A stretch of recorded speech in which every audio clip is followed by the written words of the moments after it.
Good morning students. आज हम रहीमदास जी 12th class Rahimdas जी नीति के दोहे देखेंगे। इसकी प्रसंग, इसके जो जीवन परिचय है वह हम देख चुके हैं।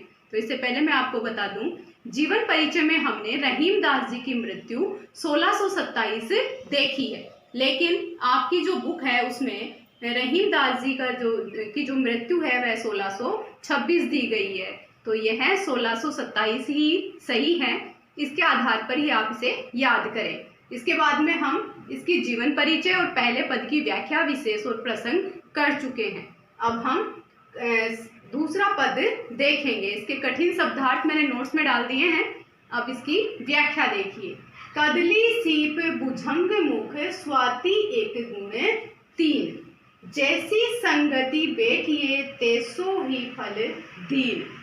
तो देखिए, कदली सीप, कदली अर्थात केला, सीप एक प्रकार का समुद्री जीव होता है जो कि मोती निर्माण का काम करता है। भुजंग सांप के लिए आया है, मुख अर्थात मुंह में, स्वाति एक प्रकार का नक्षत्र है जिसमें वर्षा की बूंदें गिरती, गुण तीन।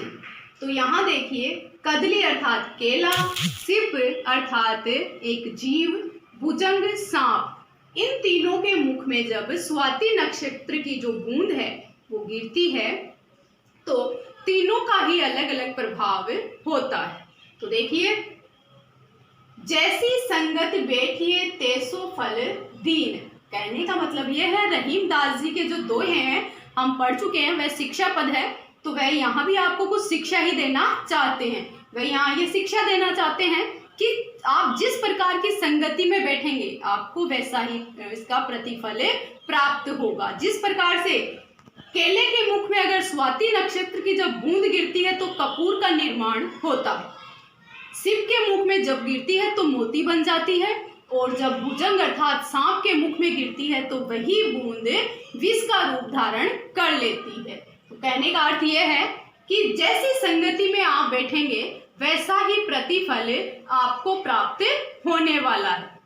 दूसरा देखिए, काज परे कहूं और है, काज सरे कछु और, रहीमन भंवरी के भय नदी सिरावत मोर।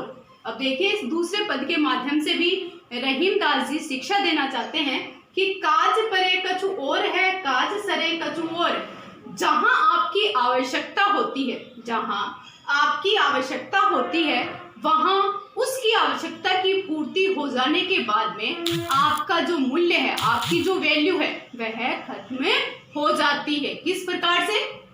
रहीमन भंवरी के भय नदी सिरावत मोर। जिस प्रकार से भंवरी अर्थात विवाह, नदी सिरावत मोर एक प्रकार की कलंगी जो कि विवाह के अवसर पे दूल्हे के सर पे लगाई जाती है। लेकिन जैसे ही विवाह पूरा हो जाता है, जब कलंगी नहीं होती तो विवाह नहीं होता, लेकिन कलंगी विवाह हो जाने के पश्चात उस कलंगी का कोई मोल नहीं रहता, उसका विसर्जन जल में कर दिया जाता है। तो यहाँ रहीमदास जी आपको ये शिक्षा देना चाहते हैं कि आपकी जब तक किसी के पास, आपके मित्र या आपके परिवार में जब तक आप रहना चाहते हैं या आपकी इच्छा है तब तक आपकी वहाँ अधिक वैल्यू है, लेकिन जैसे ही आपका जो काम है वो निकल जाएगा तो आपकी वहाँ कोई वैल्यू नहीं रहेगी।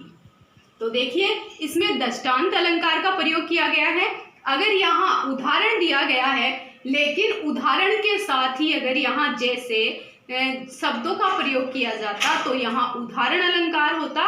लेकिन उदाहरण तो दिया गया है, लेकिन जैसे शब्दों का प्रयोग नहीं किया गया तो यहाँ दृष्टांत अलंकार का प्रयोग किया गया है। क्योंकि मैंने अलंकार की जो वीडियो डाली है और जो नोट्स डाले हैं उसमें आपको ये चीजें बताई है, तो उसके आधार पर आप इसमें देख लीजिएगा कि इसमें कौन सा अलंकार है।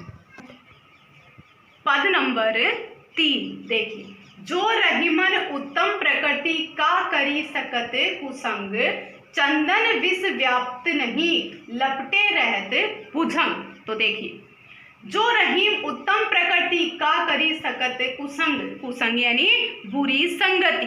रहीमदास जी कहते हैं कि किसी व्यक्ति में इतना गुण है तो अगर वह बुरे के साथ भी रहता है तो उसके जो गुण है वो नष्ट नहीं होंगे। किस प्रकार से? जिस प्रकार से चंदन विष व्याप्त है।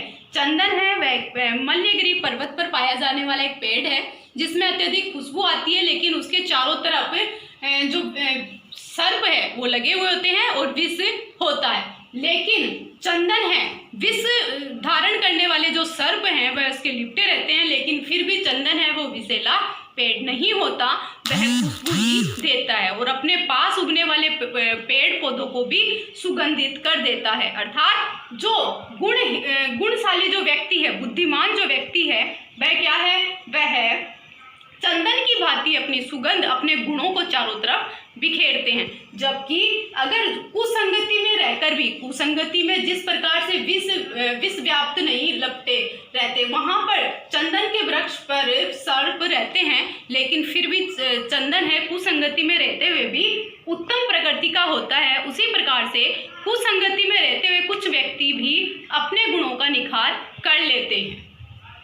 दूसरा देखिए, रूठे सुजन मनाइए जो रूठे सो बार, रहीमन फिरी फिरी पोइए टूटे मुक्ता हार। रूठे सजन अर्थात रूठे हुए व्यक्ति जो आपके हितैषी हैं, जो आपका हित चाहने वाले हैं, उन्हें आप मनाइए। अगर वो आपसे किसी बात पर नाराज हो जाते हैं तो भी आप उनसे माफ़ी मांगकर उन्हें मनाइए। क्यों मनाइए? रूठे सो बार, अगर वो आपसे बार बार रूठ जाते हैं तो भी आप उन्हें मनाने का प्रयास कीजिए, क्योंकि वो आपका हित चाहते हैं।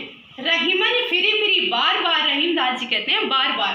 पोइए टूटे मुक्ताहार, मुक्ताहार अर्थात मोतियों की माला। जिस प्रकार से कीमती मोतियों की माला टूट जाती है तो भी हम, क्योंकि वह कीमती है, हमारे लिए बहुमूल्य है, हम उसे बार बार माला में पिरोकर उन मोतियों को एक करने का प्रयास करते हैं। उसी प्रकार से अगर हमारे हितैषी लोग हमसे दूर चले जाएं, हमसे रुष्ट हो जाएं, तो भी हमें उन्हें मनाना चाहिए। जिस प्रकार से टूटी हुई माला को हम बार बार जोड़ने का प्रयास करते हैं।